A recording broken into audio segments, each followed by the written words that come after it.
Hello and welcome to Switzer Investing TV. I'm Peter Switzer. Thanks for joining us.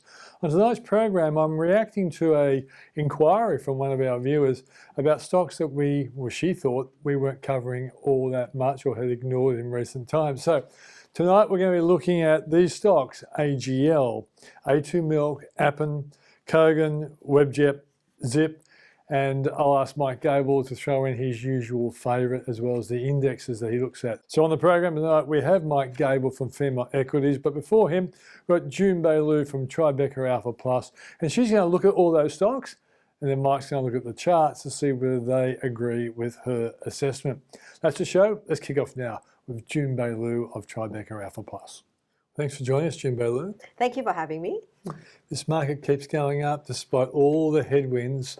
The headwinds sort of are dissipating one at a time. Look, absolutely. How many people have been waiting, or how many investors been waiting for the big pullback in the marketplace for the last 12 months and it hasn't happened? And I don't think really it is going to happen. Based on all the data point, like you said, things are getting better.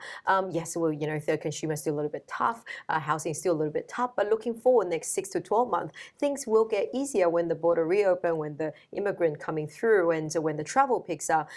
Interest rate peaks. The interest rate peaks. If we do have another 25 basis point, but that's about it. And compared to how far we've come, certainly it's peaked. And then looking forward next 12 months, we shouldn't have the shock that we expected last year. So today I wanted to follow a theme. One of our viewers asked us to look at a number of stocks we hadn't talked about, well, maybe hadn't written about, but you and I have talked about some of these. So let's just kick off with, for example, AGL. This is not the sort of company I would expect you to buy. But it is at the lower end of the range. It's had a few challenges with, Mike Cannon-Brookes, going after the company. What's your view on AGL going forward? Look, my view with this company, in the last 12-month performance was ordinary, but last 6 months actually has done very well relative to some of the, the cyclical companies, mainly because it's very defensive and energy prices jumping significantly. It's for the short term, it's good for this company. So net, the earning actually has gone up and the share price gone up in the last 6 months. Now, but for me, it is a company, like you said, it's structurally challenged. And I think normally the problem with high electricity prices or energy prices is that consumer will pull back. People will start become a bit more cautious whether they leave the aircon on all night or not. And then you have a lot of political backlash as well. So normally it's just a lead indicator of something will be done, and the price will start, either price will start to fall or the volume will start to fall. So because it's not possible for them to make that extraordinary profit, for that long period of time, consumer will get hurt. So for me, it's something I wouldn't invest in. And plus, in the next 12 months, I think the share market is going higher. It's not because of the defensive will go higher. It's actually the company that's been sold off will go higher. Better places for your money, you're saying. Absolutely.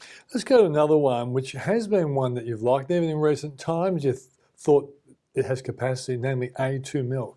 What do you think's going on there? Look, I think a market is very, very short term, like we have seen with so many companies. It like was zero. That's right. Down to 64 at one That's stage. right. And you remember we used to say zero. The buy price was $80, and when it got to 80, I was pretty happy. And then it kept falling lower. That's because market couldn't see a catalyst. They couldn't move beyond the next data point. So right now with A2, it's kind of in that sin bin at the moment. It didn't really downgrade the earnings, but consensus brought their numbers down to the lower end of the guidance. And that was something like 2-3%, and share price had fallen something like 20%. Look forward, it's really just all it needs is the Chinese label is doing well. It needs more traveler, more students coming back into the country. And all of these are showing, early indicators showing they're coming back very quickly. We're seeing the student numbers actually picking up quite strongly out of Asia. We're seeing the immigration numbers started looking better, but it will take 6 months before all of these channels come back online for A2. Very cheap, sitting on $900 million of cash. It is got some of the best growth profile in this Australian market in the next 12 months. So and then it's got a license. The Chinese label license is coming through, expected to be about July sometimes. Have you been adding at lower prices? Absolutely. Yeah, you have. Okay, so you heard it here first. Let's go to a real disappointer. Though the company is saying that they've got some new ideas, namely Appen. What do you reckon? Look, Appen is going to be a little bit harder. I think the challenge is now at least they got enough cash to get them through for some time. The challenge is now that with the rapid change in the chat GPT and the like, remember Appen is almost like the last mile of the AI or, that whole AI infrastructure. Because for the AI to actually learn fast enough to understand human sort of gesture and the like behavior is you need people. You need actually a lot of people to really help the AI, train the AI to get to it across many different languages. Eventually, this is replaceable by AI when AI get big enough. At the moment, still a place, but it just at this point, it's sort of stuck in the middle. People are unsure about how quickly AI is developing, whether they still need that. And that secondly, both Google and the large, Google is a big player, and the Facebook, they're all cutting costs. So it's just sort of in that really tough spot at the moment. It's harder to see how it breaks out until we have clarity of where, ChatGPT and some of those AI directionally, how fast it's really developing. Yeah, it seems to me it's the kind of company that if you sell it, because you're so disappointed, you'll be disappointed when it eventually bounces. But I can't see it getting anywhere near those high prices it had 2 or 3 years ago. It wouldn't get there anymore. It's very difficult. It's given the dilutive raising they've already done, you can tell the management knows it's not getting there. Yeah. Here's an interesting one, Kogan. And I know Ruslan, and I interviewed him when he was small and on the way up. He did fantastically well during lockdown. Then the share price went off the boil. But the consensus is a 64% upside, and Orbinet can see 135% upside. Do you see that? I think it's probably coming, but it might take a little bit longer than expected. Consumer is slowing down. Now, what's going for this company is, remember, they had a huge overstock problem in the last 12 months, and they almost ran out of cash. And so they've been doing really well in destocking, been selling through all these products without significant discounting during the time when consumers still holding up okay. So net, the latest update actually showing they're actually doing quite well. So they started showing some growth in the current consumer environment because they're controlling their inventory so well. So I think the next 3 months when consumers slow down, it will still be hit, but it won't be to the extent that they experienced last 12 months. And also, look, if Harvey Norman's having a tough time, if JB Hi-Fi having a tough time, it is going to impact everyone because the discount will be just industry-wide. So maybe a little bit early. It might be 6 months away, but it's something that I do want to look at because it is fast-growing, in the normal environment. And you look at same that as Temple and Webster. You want to look at those companies because eventually, they are someone who will be the Harvey Norman of the future, right? So you kind of want to put on your playlist, but they just kind of maybe take a little bit longer, just given consumer slowing down. Yeah, and I did note that he's now getting pretty heavily into Kogan travel. So he's diverse. He's always been willing to diversify. That could help him. Yeah, I got to say, I won't be surprised if he has a decent bounce somewhere along the line, but it can't get me in right now. Webjet. I always like Webjet. It's done very, very well. The analysts don't like it that much, though they don't think it will form by March. They just can't get excited about it now. What do you think? Well, I actually think it looks really attractive, and especially heading into the result that's coming this week, I think. And I think the result will be good. And then this whole travel thematic, the pent-up demand from the Asian traveler is going to be enormous. This company is exposed to those Asian travelers, and is doing very well, taking share in the Europe as well, and in Australia it's doing quite well. So to me, it's the best way of playing those, the return of the Asian travelers here in Australia and offshore compared to the other names because the corporate travel is doing in terms of the corporate travel industry it's going to be a little bit tougher. Everyone's talking about the cost cutting and things are going to be a little bit hard. It's the consumer travel you want to expose to. So then there's a Flight Centre and Webjet is much more leveraged to that. And so to me, it's I just don't understand why people wouldn't get excited simply because it's done very well. That's why everyone put on the neutral. No, I can't sell it at the moment. No, I can't sell it. Okay, one last one, Zip. And you and I have talked about Zip. The government came through with the middle of the road strategy, the strategy that both CBA and Zip kind of supported. Analysts, 48% upside. Shaw and Partners, only two analysts, but Shaw and Partners see 267% upside for Zip. Are they on something? Are they smoking something over there? Look, I think for those companies, they probably haven't updated their numbers. Yeah, yeah. Look, I do think that these companies wouldn't be listed. These businesses, they should be, part of a bigger business. It's scale. We always talk about scale, and particularly in the environment, if consumer a little bit slower, in terms of it becomes a credit product. Zip has always had a much higher credit standard compared to the likes of Afterpay and things, and also bigger loans and the like. So to me, it's something that will get taken private. And to get taken private, it's not going to be 50% or 40% upside. It will double the share price. Yeah. So you're playing for that. Yeah. Right now, for the company to running alone, it's a little bit harder to see how it get there. It's really you playing the M&A angle. Yeah. So what you're saying is the current share price is low compared to what private equity might offer to us. Yeah. Because in a sense, it is a reasonable business. Oh, absolutely. Yeah.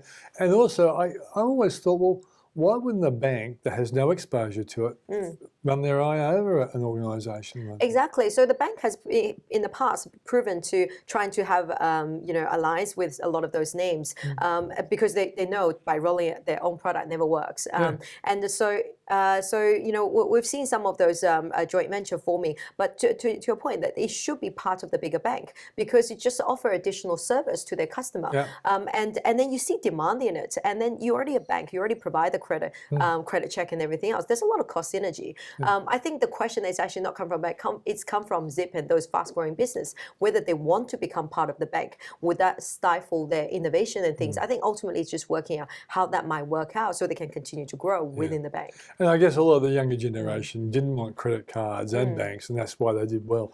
Should be interesting to see how it goes. Absolutely. Jun Bei Liu, great to see you. Thank you very much. That's Jun Bei Liu from Tribeca Alpha Plus.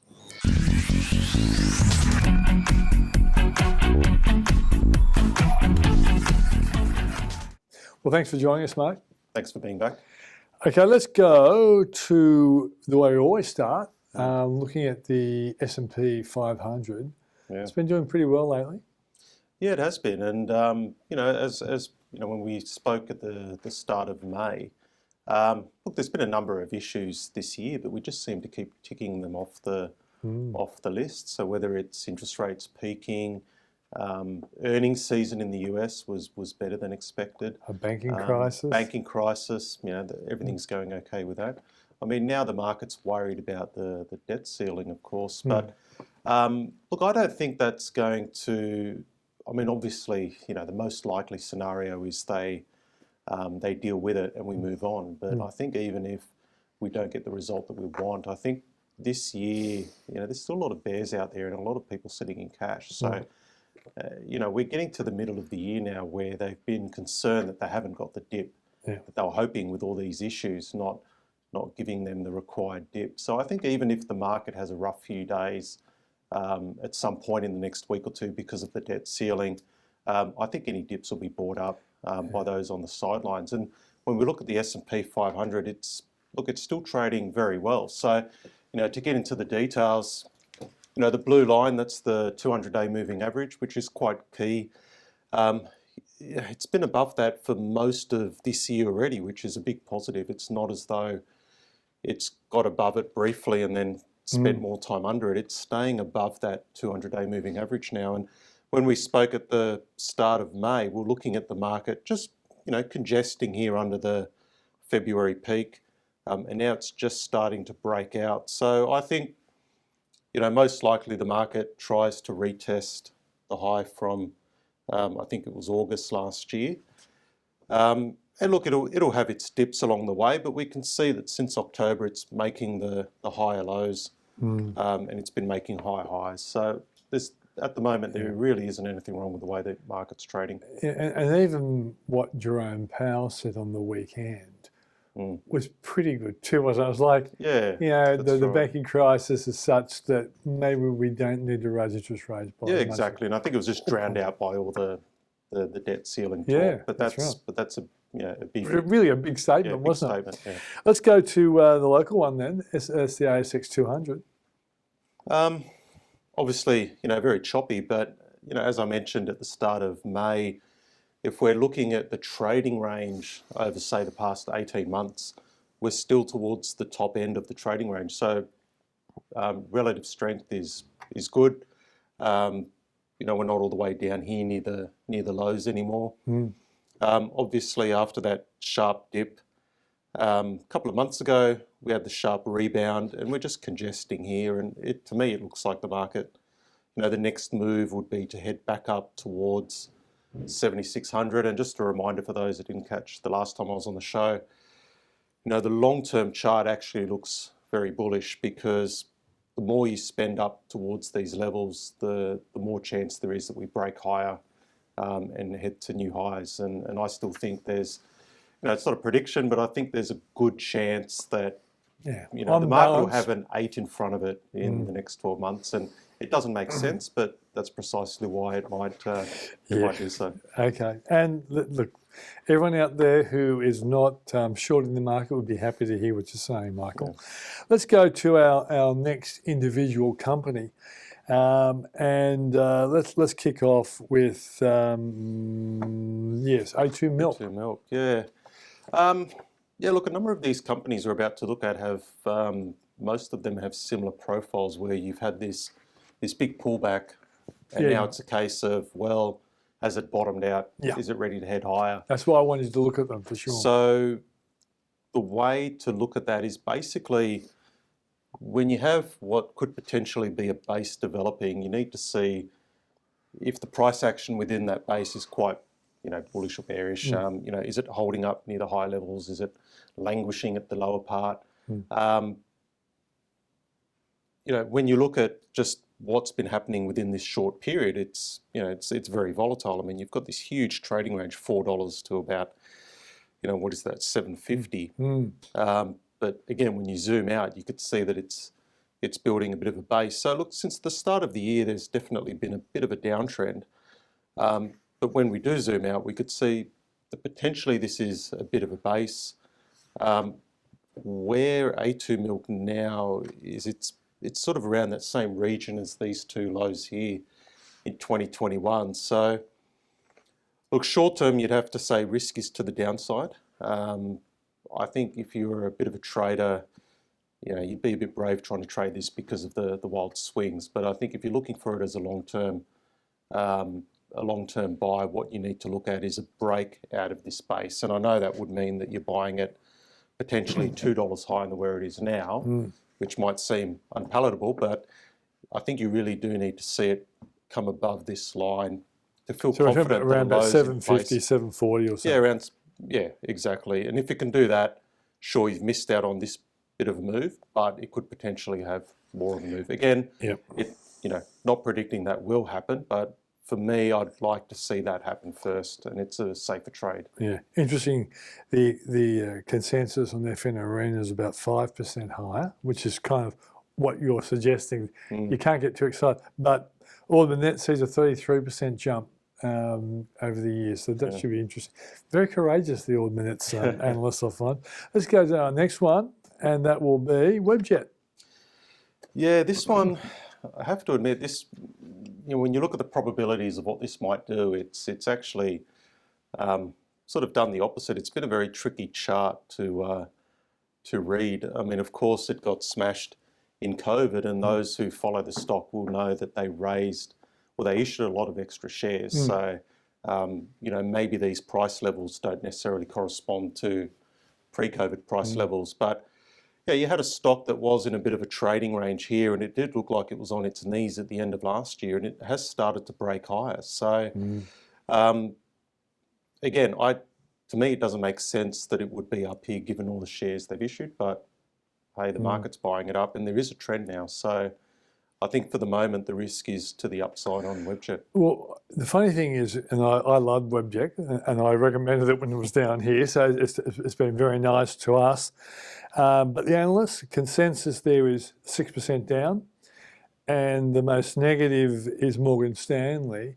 But 6 out of 6 don't like it at this point in time. They don't dislike it to a great magnitude, but no one wants to believe it keeps going high, a bit like Well, actually, when all the analysts say one thing, I look for, you know, I think you need to move to the other side of the boat when they're all sitting on that side. That's why I'm not selling. But still, it's a bit of a risk. But the thing is, I think John Guzik, who's the MD, has always impressed me. Because when I used to do the old Sky Business Show, always would show up whether the result was good or bad, and invariably it was good. But he could usually justify what was going on. And when we're down here, he was very bullish. He could turn this thing around, and he got it right. So I give him the benefit of the doubt. That's not advice, by the way. It's just a little observation. Let's go out to our next one, and that will be number 5 on my list is AGL. Yeah, so another stock that's come down a long way. Is it building a base or not? Yeah, still early days. So what we've got is this trading range here between $6.50 to, let's call it, $9. It is towards the top of that range, so starting to look a little bit more positive. But again, if it was me, I'd like to see it clear that range first. So look, at least you can zoom out and you can see what the clear levels are, and I'd like to see it breach that. Otherwise, it may well head down, and clearly the overall trend is still not excited by this one, are you? No. Analysts say 7% upside. Most positive is Ordminute again, up 44%. And I guess a company like this, is it going to be a beneficiary if, for example, if the Ukraine war finished and oil and gas prices fell? Because are they a miner of gas, or are they a buyer of gas nowadays? I mean, I'm bullish the energy sector, but I'd rather play it with the direct energy stocks. I think even if the war is resolved, I don't think at the moment that's a big driver of energy prices. Obviously, there was that initial hit, but we've seen the US really run down their strategic reserves, so supplies are low in the US. We know there's been underinvestment. So I think there are a lot of other factors that could say energy prices can stay elevated, and I think the best way to play that is Santos, Woodies, Worley Parsons. I'd stick clear of AGL. Okay, right. Let's go to the next one. Another disappointing stock, Appen. What a company it was, and what a company it's not and that's now. not even what it was. No. That's I could have zoomed out and shown it from $40 down to $2, but again, potentially a bit of a base. Maybe it's found a low. Just looking at what it's done in the last couple of weeks makes it a little bit interesting. I think what I like seeing is when you've got a clear range, when a stock breaches a range, how it behaves when it does that can tell you a lot. So if it breaks to the downside, but then it gets quickly bought back up, that can actually be a very bullish sign, and often you can end up with a very good buying opportunity. At the moment, it actually looks like that's what Appen's doing. So we had that massive drop here, and I'm not showing it at the moment, but there was a lot of volume going through the stock, and there's actually been quite a bit of volume in the last 2 weeks anyway. On this particular day, what does that say? Last Wednesday, by the looks of it, it opened at the bottom of the range. Sorry, underneath this range. But then by the end of the day, it was back up in the range. So very good buying on that particular day, and since then it has actually held up. So. If you're a trader, and look, even me trading personally, I still would find this a bit risky, but you'd be tempted to buy Appen here and just run a very tight stop where this line is, because perhaps we've seen the lows based on this sort of price action. I think to play safe, you'd want to see it then shoot back out to the upside of this range. But look, very early signs, we may have seen a low, but obviously, when you look at the business, and it's a big call to make. I think you're better off waiting for an upside break from here. I guess if you want to tick some boxes, they got a new CEO. The new CEO is saying we can actually do something in the AI space. So they needed something new because the old space was actually affected by big companies doing what they used to do, and AI is probably replacing them. But the interesting thing is, if we're at 234, even if we climb to 334, which is the top of the range there, you make $1 on 234. Not a bad gain, but you're doing it with a company that really has some big question marks over it. Yeah, that's right. You might just pick a very small holding here with a tight stop, And if it runs up to here and it breaks to the upside, then you add to it and you get a proper position going. For the thrill seekers, that one, isn't it? Another one is Zip, and of course the news came out today that the government went for the middle option, and really I don't think that one would hurt Zip, because Zip and CBA basically supported that one. What's happening now, mate? So again, like Appen, we're not showing the full chart where it's come back a long way. Yeah, because it was about $12. So if I was to show the full chart, all of this would look like a very thin base at the bottom. But the reason why I've zoomed into just 1 year's worth of price action is just to show what it's doing is it's basically hugging the bottom of this, this trading range. It's not sitting up here. In other words, it's not as though it's falling and then quickly getting bought back up and holding up at high levels. It's basically every time it rallies, it's getting sold down. So even though if you were to look at it on a long-term chart, and it looks like it's come back a long way, 50 cents, it could even be a 30-cent stock, unfortunately, before it gets going. Just the way it's getting traded at the moment is just not very inspiring.